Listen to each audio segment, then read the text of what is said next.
Bâle-Lausanne Sport, c'est demain à 18 h au Parc Saint-Jacques. Et ouais, les Lausannois eh bien, sont partis déjà aujourd'hui.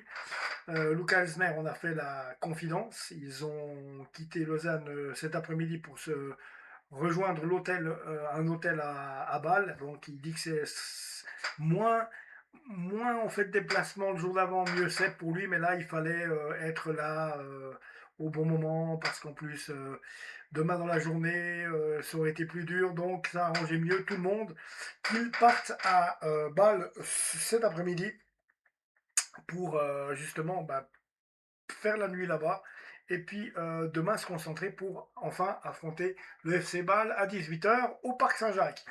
Donc, mes amis, je voulais vous dire, alors, c'est vite vu, on va regarder les compos d'équipes probables. Donc, côté lausannois, donc, contre Grassopre était aligné, c'était un alignement en 4-2-3-1, donc avec Melvin Mastil dans les buts, Brandon Sopi en défense avec Kevin Monga, Karim So et Morgan Poitiers. On trouve au milieu de terrain Olivier Custodio et Jamie Roche. Bamendes, Lequeri, Butler Oyedeji en attaque et en point d'attaque Omar Janet. Donc c'est une composition qui va bien. Donc compte tenu du fait aussi qu'il y a quand même aussi il y avait aussi des bons remplaçants. Donc on se rappelle, Sekou Koné était rentré, Florent Mollet, Alban Aïdini, Selou Traoré. Voilà, les quatre qui étaient rentrés, Sekou Koné, Florent Mollet, Alban Aïdini et Selou Traoré.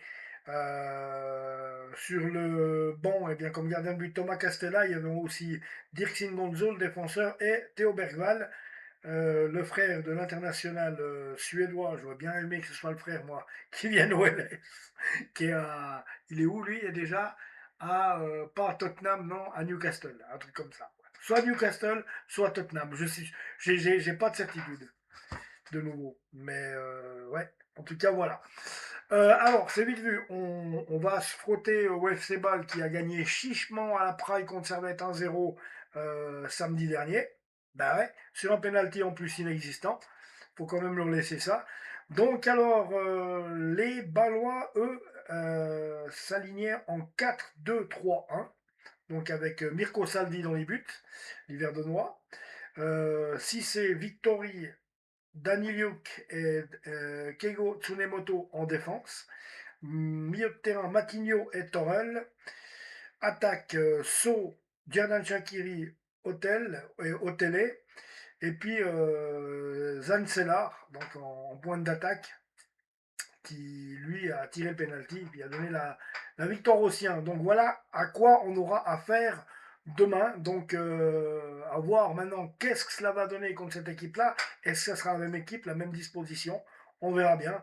Donc Salvi, Cissé, Victori, Daniliuk, Tsunemoto en défense, Matigno, Torel, So, Jerdan Shakiri en attaque et Otele en point d'attaque, Célar. Donc des bons joueurs, des bonnes individualités encore une fois là. Et il va falloir bouger, comme qui dirait. Donc on verra bien. Il y a eu deux trois mouvements. Donc le Lausannois Malka Okuka qui avait été prêté à Nyon, lui il est parti à Yverdon.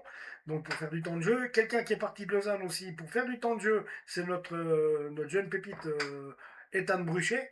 Donc qui avait joué quelques entrées de match la saison passée.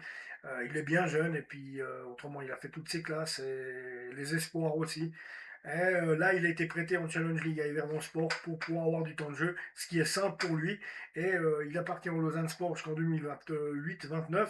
Donc je pense qu'on devrait pouvoir le récupérer l'année prochaine ou l'année d'après, peut-être l'année prochaine déjà, s'il va bien, et puis qu'on s'aperçoit que c'est un bon joueur, comme il a nous, on va le récupérer. C'est ce qu'il faut faire, il faut arrêter de se faire piquer des joueurs à gauche et à droite aussi, parce que pour finir, on ne peut pas en garder de trop. Pour les arrivées, ben, je vous parlais de Thomas Cordier du Paris Saint-Germain, ben, lui, il va devoir un peu patienter parce qu'il doit encore se mettre au diapason avec les joueurs pour essayer de gagner sa place. Et puis autrement, en ce qui concerne l'anglais qui vient de Manchester United, là, oh là là là là, j'ai des fois J'ai les blancs, c'est incroyable. Tyron, euh, ouais, un truc comme ça. Oh, mais c'est pas possible. Bref, vous voyez qui je veux dire.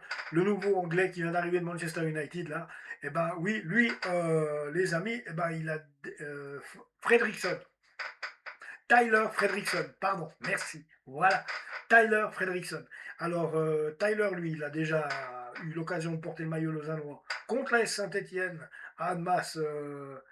Il y a quoi? Il y a ouais, mercredi, mardi, mercredi. Ouais, il y a le match amical là-bas. 4-0 pour Saint-Etienne. Et il a pu être aligné avec. C'était toute la réserve qui était alignée là-bas. J'ai fait une vidéo là-dessus. Allez la voir. Mais alors, je savais pas que justement, c'est bah, Tyler Fredrickson. Et bah, je savais pas, quand j'ai lu de Fredrickson sur la feuille de match, je me suis dit, mais tiens, j'ai jamais vu ce nom-là. Les autres, oui. Les autres, oui. Mais lui, je me dis, mais il sort d'où? C'est qui? Bon, reste à savoir maintenant qu'est-ce qu'il va nous faire. Il paraît qu'il est du voyage demain à Bâle parce que ça a été, d'après Luca Elsner, ça a été pas trop mal, ça même été très bien. Donc voilà, quoi, il a gagné sa place en quelque sorte pour être du voyage demain à Bâle. Donc tant mieux. Voilà, autrement, bah, il faut aller chercher, il faut être conquérant, il faut essayer d'aller chercher contre une des meilleures équipes du pays, bah, c'est 3 points. Il faut, je pense que Lausanne a montré qu'il y avait assez d'envie dans cette équipe pour faire quelque chose. Bon, c'était un match de reprise la semaine passée, c'était un peu compliqué. Les matchs de reprise, c'est jamais un grand rythme. Maintenant, ils ont eu travaillé le rythme cette semaine, il y a des autres joueurs qui sont arrivés, et il y a une prise de conscience à prendre par rapport à l'année précédente. Il faut engranger les points, et là, ça serait joli d'aller gagner à balle. Mais ça va être très difficile parce que, comme je vous dis, pour l'instant, l'effectif est encore tendre, mais on va voir, on va voir. On a avec la volonté, on peut tout faire et je pense que ces jeunes au Lausanne Sport, toute cette équipe, ils ont justement une volonté et je pense qu'ils ont été piqués à vif de ne pas faire le top 6 et de ne pas redécrocher une saison européenne parce qu'eux, ils sont éclatés en Europe et je pense que le fait de ne pas y jouer cette saison, ah, croyez-moi que ça va leur piquer. Donc, oui, il y a peut-être effectivement une chance que ça soit mieux qu'on croit. Après, ben, il se passera ce qui se passera. Il faut être derrière notre club, c'est tout. On n'est pas le Real Madrid, on n'est pas le Bayern. C'est tout. Il faut, voilà. Bon, des fois, j'ai un petit peu, moi aussi, un petit peu trop idéalisé certaines choses des fois. Mais à culpa. Mais bon, voilà. Donc, il y a aussi Ineos qui nous a fait des promesses qu'ils n'ont pas tenues. Enfin, voilà, on va pas revenir sur le sujet. On connaît, hein. Donc, voilà, quoi. Il y a pas grand-chose à dire de plus que bah, bonne nuit, bonne soirée, hein. Et puis, ben, demain, puisque aujourd'hui, au moment où je vous fais la vidéo, c'est vendredi soir, donc demain, samedi à 18h, demain soir 18h, au Parc Saint-Jacques, le FC Bâle reçoit le Lausanne Sport. Abonnez-vous à la chaîne et puis prenez soin de vous. Ciao.